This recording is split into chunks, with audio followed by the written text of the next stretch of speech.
This is most definitely Metropole Television, and you're watching Business AM. My name is Simba Elijah Charles Kiage. We are at the tail end of our show this morning, and we're going to tell you exactly what it is that we want to speak to you this morning. Jobs. And jobs opportunities for the youth under the COVID-19 pandemic. Now, if you look at the numbers this morning, we do say that over 800,000 young Kenyans enter the labor market each year. All right, and this is according to 2017 KNBS statistics. Now, out of that, unemployment is at 35%. All right. And now we are talking about a national unemployment rate yearly of about 10%. Now, 80% of the unemployed Kenyans are below 35 years, which pretty much means it's the youth that we're talking about today. Now, there's a key focus, therefore, from the government, therefore, to actually get this youth employed. And you could say that in the Kazi Mtaani program, which was actually given 10 billion shillings, which goes a long way to tell you, yes, the government does know how much a proclaimer this is.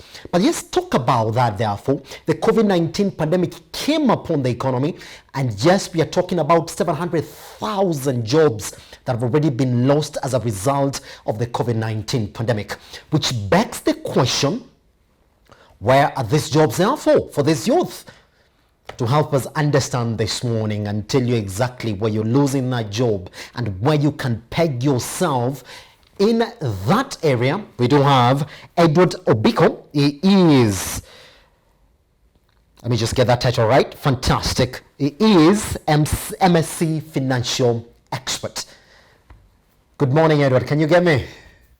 Yes, I can hear you. How are you? Fantastic. Let's get into the conversation this morning so that now we can tell the youth where to get these jobs during the COVID-19 pandemic. Let's attack that question like that. Where am I going to get this job when in reality companies are downsizing? Labor is unlimited with the curfews that we're operating under right now, and people don't want to spend as they wait for the COVID-19 pandemic to get done. Yeah, thank you very much for that question. Thank you for hosting us. I think the first thing we might need to talk about really is what is the definition of employment. Sometimes when we start talking about jobs and what really is a job, we notice that, for example, in Africa and specifically in Kenya, we have a lot of the jobs that are actually available, and the government is the biggest employer. It does employ quite a lot of people, and we have this what we call the informal economy. Formal economy employs about 80%, and it is not a really well-defined way of saying what employment is. But yes, there's a lot of people who are self-employed. There's a lot of people who are creating jobs for themselves, but there are also a lot of people who are employed. But we have to really take it that the majority of people who are actually working are working for themselves or working in the informal sector. So we really need to recognize that to be able to make the situation better, we really need to focus on what is this undefined kind of sector which we talk about with informal. A lot of these people, uh, 15 to the 34 year olds who are born in this 18 to 34, this 4% the unemployed sector in Kenya. So the main issue is a supply and demand issue. So what is the supply? The availability of market opportunity to generate income. What it's a capacity of the economy to be able to create work opportunities. But now we need to ensure that the whole ecosystem is actually creating an environment where the facilities are safe, equitable, and there's decent work opportunities. So how do we do this? Government can do something at least at the policy level to ensure that enough policies are developed to create at least employment opportunities and also reward the creation of such employment opportunities. This brings me quite to something that was very close to my heart, and I think, a worthy debate on the tax that they've been introducing very recently on the digital economy, and really a tax on transactions that you do online. So we've realized that a lot of this, for example, some of this informal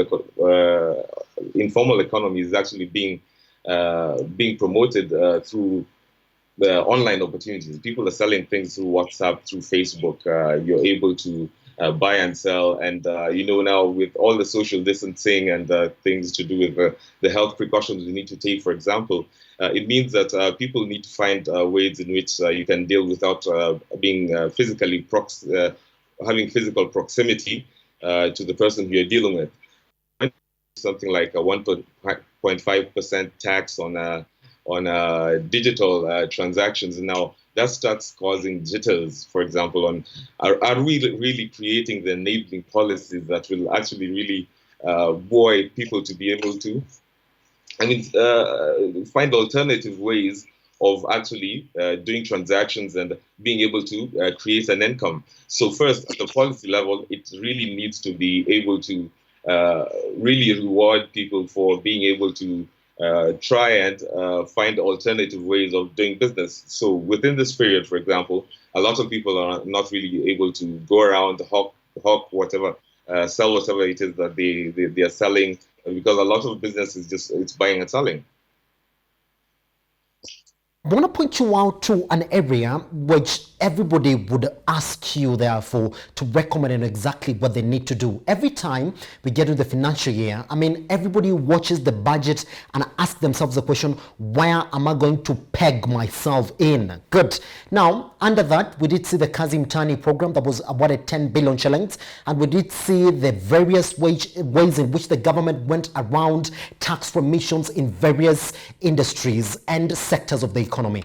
Would you say that any youth listening to you this morning would say, the Kazim Tani program, a good way for me to peg myself to getting a job in 2020, 2021? Is that where an unemployed youth this morning would start from?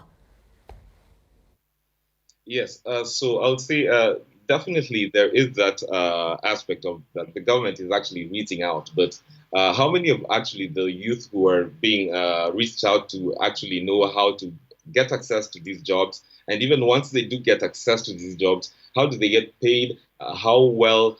How do I put it?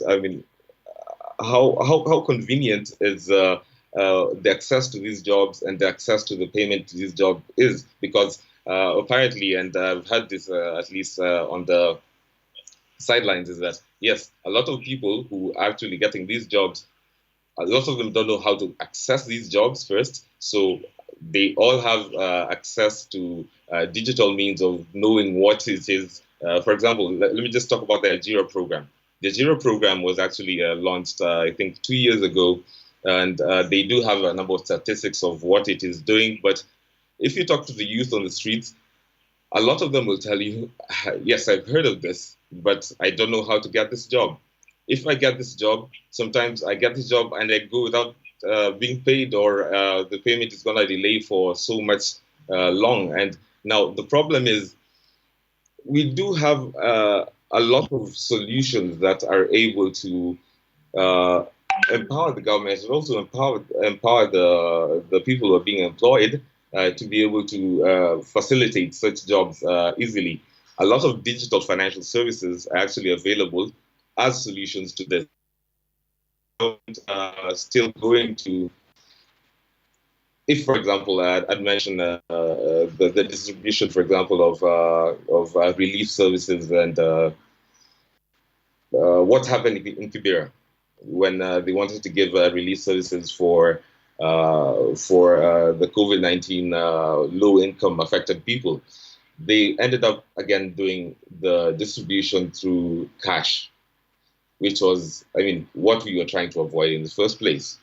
So if we can really, really embrace digital, and it doesn't mean digital really only in distributing the cash, but also digital in giving information to the people, like telling me if I want to be able to get access to this Algeria program, this is where I go, this is how I can do it on WhatsApp. It's not a website per se. You need to have really embrace how the youth are actually behaving right now to be able to give access to those facilities. So somebody's listening to this morning and they say, good points. I know those are really good points. But I've lost my job during the COVID-19 pandemic and I'm really trying to peg myself somewhere this morning. So judging from the way the economy has positioned itself now, where would you advise this youth to begin from this morning? Yes, I was actually speaking to a couple of people about the same topic very recently, and some of them who've actually lost their jobs are actually venturing into the same jobs, but using whatever kind of technology it is that they can. So, I mean, for example, someone who was doing a waitering job at an entertainment facility somewhere close by was mentioning that if they were to go into the same jobs they were doing, but through a digital means, yes, they would first have a problem of capital. So even if they were able to sort out this capital problem, the next thing that will come about is that they are doing this in a sort of unregulated environment. What does this mean? It's that, for example, they would first be needing to look for licenses. They need to look for a venue from which to sell all of this. And then they were saying some of these things they can solve, yes, but if they're selling, for example, alcohol online, that's something that I mean they can do outside the realms of regulation, but they already understand that this poses already a risk that they do not have that business license. So if the government is actually enabling people to be able to cope with such situations, they need to realize that now all of these people who were employed and they already had some formal setting in which they could, uh, which they were facilitated to be able to carry out business being under employment. Now they're actually a lot smaller outfits. Now, for example, now if that outfit for which they were working for is paying 50,000 as a license for being able to sell alcohol, now I'm selling it online, but now will I be able to pay the 50,000 as well? So, I mean, such things is what the government needs to also look at and say, yes, to be able to enable people to be able to continue their businesses if they're employed before or if now they're starting up very small, they need to be enabled to be able to carry out these businesses by being facilitated. Yeah. So it means that go before regulation and policies are developed, but then all of these people are acting outside regulation environment. Yeah, and if you're not able to do that by yourself, you're actually now working with a lot more risk. Now that's just one sector I've talked about. There's so many other sectors in which now people want to just go by themselves and actually start facilitating the same services which they're used to, what they're actually talented in, on what they've been upskilled in, but they're not able to do that. Edward, just in 1 minute, therefore, as we clear this conversation this morning, what do you think COVID-19 has changed in terms of the way we perceive jobs? And are you saying that the best place for you to start if you lost your job during the COVID-19 pandemic is exactly where you lost your job within? Keep yourself within the industry or the sector. Is that what you're saying this morning? Yes, yes. It's a pretty tricky question to answer, and I'll say as a start is working within what it is that you're upskilled in. So, I mean, first of all, look at how can digital, for example, facilitate what it is that you're upskilled in. The last example I mentioned, it might be something very difficult to do if policy that does not follow or does not support what it is that you're doing. But then again, looking at all the options that you have, there's a lot that's being done by the government. There's a lot of employment opportunities that are being provided. There's a lot that you can do by yourself. But really just trying to figure out from the perspective of what technology can do for you. Right now, a lot of businesses are not able to access capital because capital is being really held back. A lot of people who actually the money is around, but the people are not really willing to release the money because they're not sure how much they. I mean, what the future holds. So accessing digital capital, for example, digital credits is one way that we can look at. But then now, in as much as you can try and access all these alternative means of capital, it's actually also upon our government to look at people are actually going to alternative means. People are going to sell things outside. They're selling things by the roadside. You'll see people in cars who, especially the middle income. I think, in my opinion, it's not really the really low income who are suffering. It's the middle and low income.